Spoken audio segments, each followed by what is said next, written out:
Marta, ¿cómo está? Bienvenida a La Razón Radio. Antonio le saluda.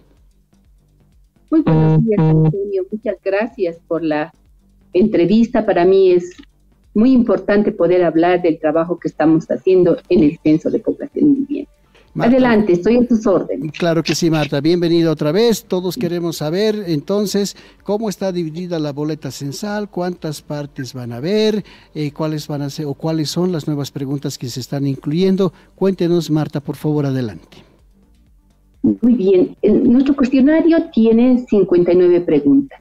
Quisiera comentarles un poquito cómo ha sido el proceso de elaboración de este cuestionario. Nosotros hemos iniciado este trabajo en 2021, cuando elaboramos un cuestionario inicial. El mismo fue presentado, por ejemplo, a los ministerios que tienen que ver con las diferentes temáticas. El caso de, por ejemplo, de vivienda, el caso de salud, de educación, inclusive de culturas, para poder ver el tema de los idiomas y los pueblos indígenas. Con ello se ha trabajado y se ha mejorado el cuestionario. Después de esto, este cuestionario ha sido puesto a prueba. Unas pruebas que llamamos nosotros cualitativas, para ver cómo entendían las personas nuestras preguntas, en el llano, en el altiplano, en los valles, en las ciudades, en las zonas rurales. Con esto hemos ido mejorando, nuevamente un cuestionario mejorado. Posteriormente lo que hemos hecho es una prueba piloto. Una prueba piloto se ha realizado en diferentes departamentos. Eso ha sido en Potosí, ha sido en Oruro, en el Beni y en Chuquisaca. Con esto nosotros hemos mejorado nuestro cuestionario con los resultados de esta prueba.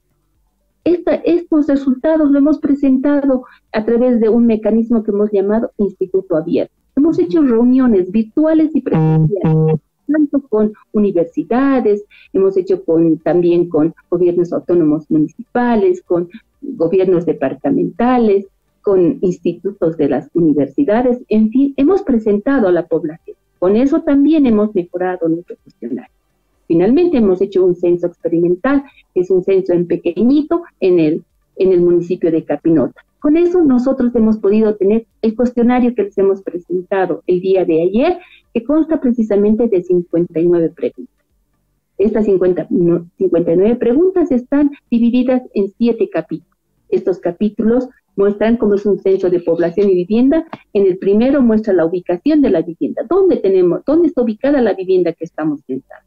Luego tenemos otro capítulo que es el tipo de vivienda, si es una vivienda particular, si es una vivienda colectiva. Las viviendas colectivas son aquellas, por ejemplo, como los hospitales, como los centros penitenciarios y otros. Tenemos otro capítulo que muestra las características de la vivienda. Es importante conocer cómo es la vivienda, qué tipo de techos tiene, qué tipo de pisos, de paredes. Eso nos muestra la calidad de vida en las viviendas de las personas.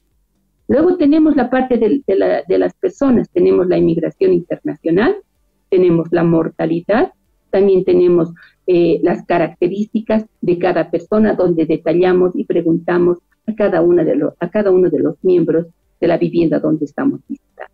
Estas son las preguntas que tenemos, son las 59. Ahora, ¿qué preguntas nosotros hemos introducido? Como usted lo ha dicho, nosotros tenemos tenemos exactamente 59 preguntas. ¿Qué preguntas hemos introducido para mejorar? Ustedes saben que, por ejemplo, vamos cambiando la vida de las personas. Entonces, en el caso de las viviendas, así pequeños cambios han sido, por ejemplo, el hecho de que exista en los pisos. Nosotros teníamos pisos de cemento, de losa, de parquet. Ahora tenemos pisos, por ejemplo, pisos que tienen maderas más grandes que un parquet. Todo ese tipo de cosas son mejoras que muestran lo que está viviendo el país. ¿Qué hemos aumentado? Hemos aumentado, por ejemplo, el tema de preguntar sobre el año de nacimiento. Nosotros solamente preguntábamos cuántos años tiene. Sin embargo, en todas las pruebas que hemos visto, muchas personas no se acuerdan tanto de los años que tienen, más bien tienen más fijación del año en que han nacido, porque justamente se ha celebrado cierto tipo de situación en su familia y demás, tienen más conocimiento o recuerdan mejor, personas mayores sobre todo, tienen la posibilidad de decir en qué año han nacido. Entonces, esa es una mejora. También hemos puesto algo sobre lo que es, a qué seguro está una persona, tiene la posibilidad de estar asegurado. Esto es una pregunta importante, consideramos, porque ahí podemos ver cómo atienden su salud los bolivianos. La posibilidad de estar asegurado permite ver cuántas personas están en un seguro X y también por ejemplo, en el SUS ahora que tenemos el mismo. Y cuántas personas están alejadas de ese tema. Estas son, digamos, dos preguntas muy importantes que podríamos haber incluido. También algo que no debemos olvidar, que en nuestro país existe justamente la movilidad cotidiana para ir al trabajo. ¿Qué significa esto? Significa que hay personas que vivimos en La Paz pero trabajamos en el Alto. Existe esa movilidad. O trabajamos en Viacha y vivimos en el Alto. O en Santa Cruz y vivimos en Santa Cruz pero trabajamos en Cotoca. ¿Eso qué nos permite? Nos permite mostrar que existe movilidad diaria para hacer el trabajo. Entonces, para nosotros esto y para muchos, especialmente las universidades, desean conocer esta movilidad diaria en el laboral. ¿Para qué? Para que existan políticas públicas que justamente apoyen esto, mejoren el transporte público, mejoren las carreteras, para poder apoyar a la población que tiene esta movilidad diaria. Marta, si me permite ahora, obviamente uno de los elementos que está cambiando la vida nuestra, no solo en Bolivia, sino en el mundo en general, es el de la tecnología. Sí, y quería preguntar, ¿se dan datos, se manejan datos? El sistema financiero, por ejemplo, dice ya tantos acceden a las transacciones en línea y varios otros datos, pero ¿se va a manejar el tema de tecnología, por ejemplo, en cuanto a la vivienda? ¿Cuánta gente ya tendrá en este momento servicio de internet en su casa? ¿Estas preguntas están incluidas, Marta?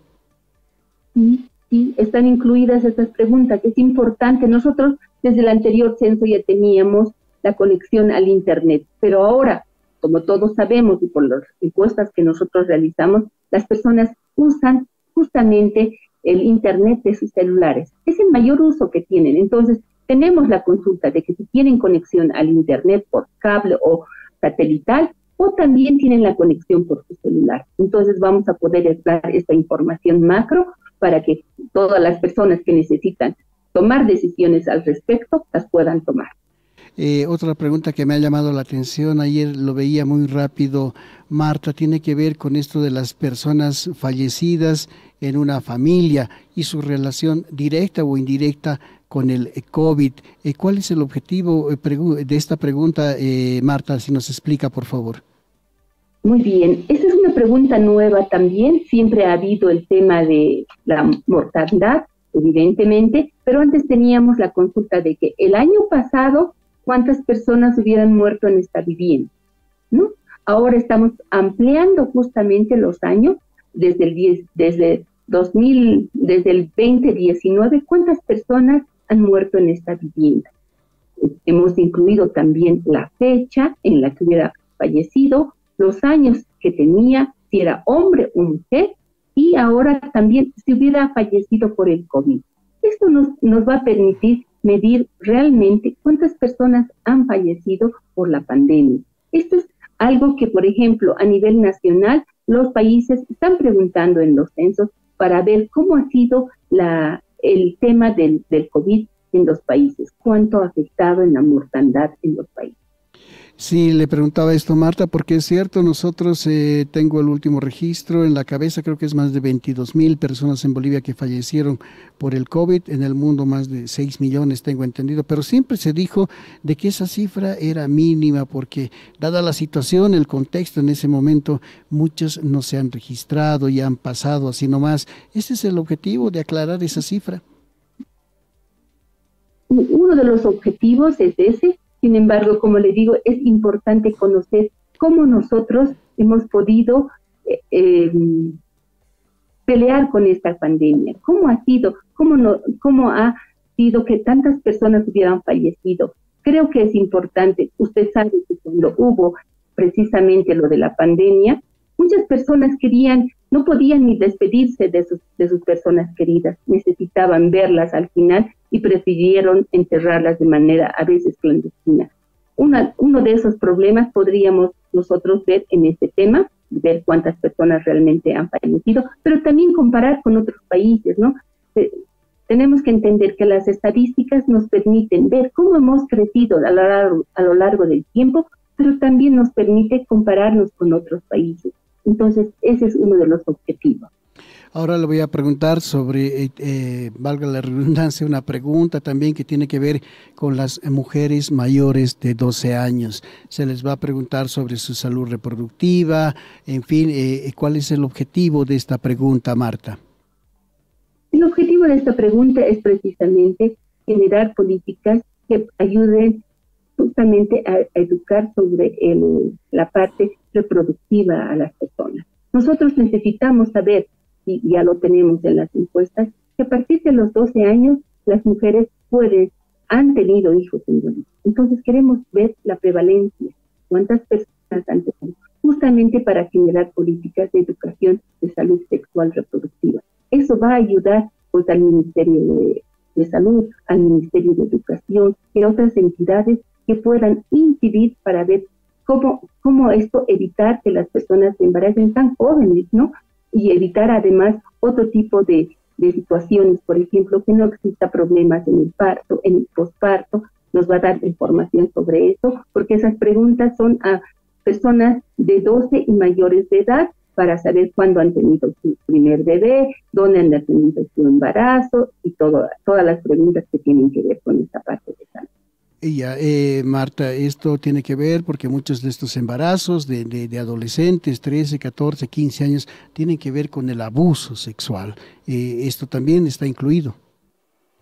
No está. En un censo no podemos ahondar muchas preguntas. Este es un tema importante. Lo que nosotros queremos dar es una información macro que permita generar otras investigaciones que permitan ahondar en el tema. Nosotros podemos posteriormente, el INE tiene muchas investigaciones que va a poder ahondar en temas que va a salir seguramente como resultado. Ahora, Marta, permítame también preguntarle qué pasa con la pregunta esta de que si uno se reconoce o no como descendiente de algún pueblo indígena en el país. ¿Esta pregunta se mantiene?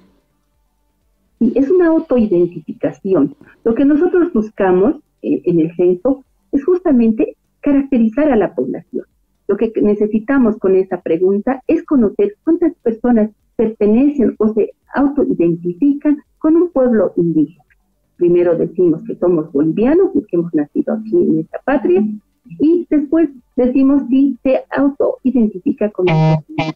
Esto va a permitir justamente ver cuántas personas son de diferentes pueblos indígenas. Nosotros hemos hecho un listado, hemos trabajado con los diferentes ministerios e instituciones para ver qué pueblos indígenas originarios tenemos para poder clasificar. Y de acuerdo a eso nosotros los vamos a poder identificar, y con eso generalmente lo que se busca es que se pueda apoyar a estos pueblos minoritarios para que puedan mejorar su situación económica y social. Esperemos que esta información sea pues utilizada con ese propósito. Lo mismo le pregunto con relación a las personas que tienen alguna discapacidad. Esta también es una nueva pregunta, Marta. Lo que pasa es que antes la pregunta existía planteada de diferente manera, pero existía como algo dentro de lo que es la vivienda. Más o menos decía que cuántas personas tienen alguna discapacidad para ver, para oír en esta vivienda. Solo teníamos el dato del número. Sin embargo, ahora, como tenemos una parte que es persona por persona se pregunta, entonces ahora vamos a preguntar a cada persona si tiene alguna dificultad para poder escuchar y también para caminar. Eso es lo que ha mejorado. Ahora podemos saber las personas con discapacidad, si son menores, si son hombres, si son mujeres, si son mayores, si trabajan, no trabajan. Todo eso vamos a poder especificar. Es una mejora que a través de la CEPAL se ha dado en los últimos, en esta ronda de censos de los años 20 en muchos países, y nosotros hemos tomado esa recomendación. Marta, otra pregunta que he podido identificar también en lo que leíamos anoche del reporte que ustedes daban, es esto que si una persona apoyó o no en el trabajo de algún negocio familiar, más o menos está planteada así, disculpa si no lo hago literalmente, pero esta pregunta, ¿qué objetivo tiene? Queremos rescatar y lo que tenemos nosotros. ¿Ha habido algún Hola, problemita con ahora sí, perdón, la escucho, Marta. Sí, sí, la escucho. se cortó. Es lo siguiente, nosotros en el censo lo que tenemos que consultar es justamente lo que es la parte laboral. Queremos saber cómo se caracteriza la labor que realiza el boliviano. Entonces, justamente las últimas recomendaciones que tiene la OIT, dice que deberíamos rescatar todos los trabajos que realizan las personas, inclusive aquellas que no tienen ninguna retribución económica. En ese sentido, estas preguntas dicen si apoyó o no apoyó a un trabajo, puede ser en el área agrícola, en el área pecuaria, inclusive en el hogar. Necesitamos saber, además de que si no recibe un ingreso, pero está trabajando, está ocupado haciendo algo. Más o menos en la misma línea se va a preguntar también ¿en dónde queda el lugar de trabajo de usted? Pues la respuesta puede ser en una ciudad, en una ciudad intermedia. Ahora sí me escucha, Marta. Estamos teniendo problemas con su conexión. Hola, ¿me escucha, Marta? No le estoy escuchando. A ver, vamos a averiguar. ¿Ahora sí me escucha?